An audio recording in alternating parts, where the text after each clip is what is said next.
So, about a month ago, we came across a Facebook profile that intrigued us.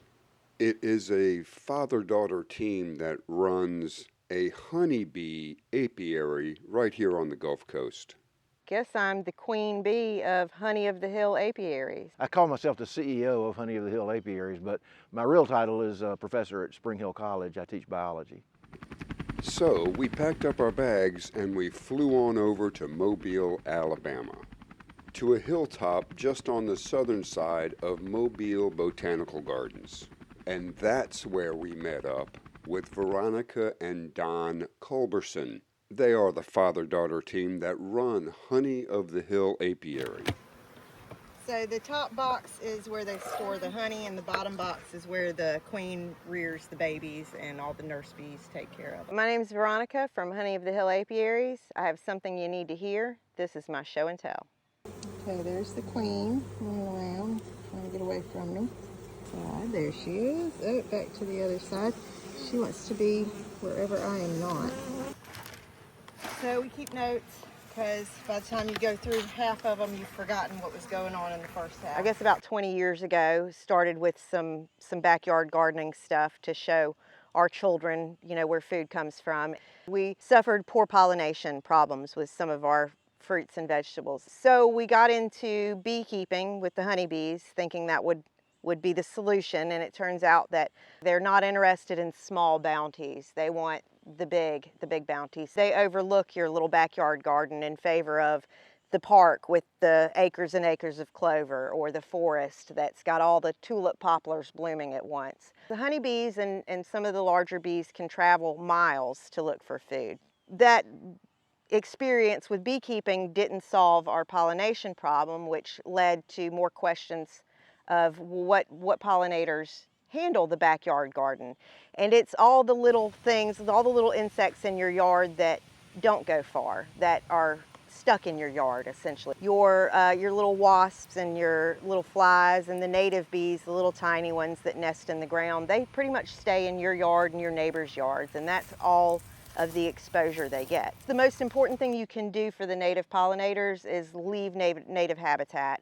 And allow native plants to grow. They are what feeds the pollinators that then also work to feed us by visiting our vegetable gardens. If you have a certain grassy area that you want to keep a nice little lawn, that's fine. But if you can leave the perimeters habitat for our native insects, most of them nest in the leaf litter.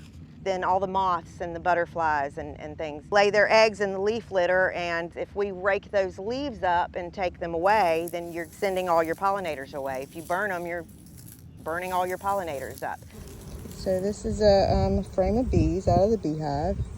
Once you learn what the bees need and facilitate that, they take off. They breed like crazy. And then here towards the middle, there is brood and larvae. The white things are the larvae, those are the young babies. By the time we realized that honeybees were not the solution to our backyard gardening issues, we were fully involved in beekeeping at that point. That's where the apiaries comes into it. So apiary is a bee farm. We're bee farmers. We're more facilities manager. We make sure they have a clean, safe home to live in, and they do everything else.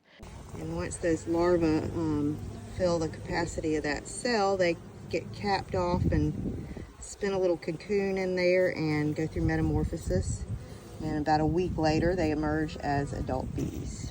Throughout the course of their day, Veronica and Don produce massive amounts of honey, about 1,200 pounds so far this year. You can see the honey on the left has a lighter shade. That honey is a spring honey, and that particular honey is mixed with a little bit of pepper flakes to give it a spicy honey flavor. The two containers in the middle are their fall honey. You can see it's darker, deep flavored, more robust. And then on the far right you have my favorite, a garlic infused honey. It is divine. If you'd like to contact Honey of the Hill Apiaries, whether it's for community outreach, a tour of the facilities, or to purchase honey, there are a couple ways you can do it: the website, the phone number, or their email address. And be sure to check out our next episode with Honey of the Hill apiaries when we talk with Don Culberson about the dangers of losing our insect population. I wish you hadn't asked me that. The loss of the bees is a terribly scary process, what's often referred to as the insect Armageddon. And talk with Veronica about their outreach program to schools, civic organizations, scout troops, etc. Thanks for watching, and we'll see you next time. Until then, have a beautiful day.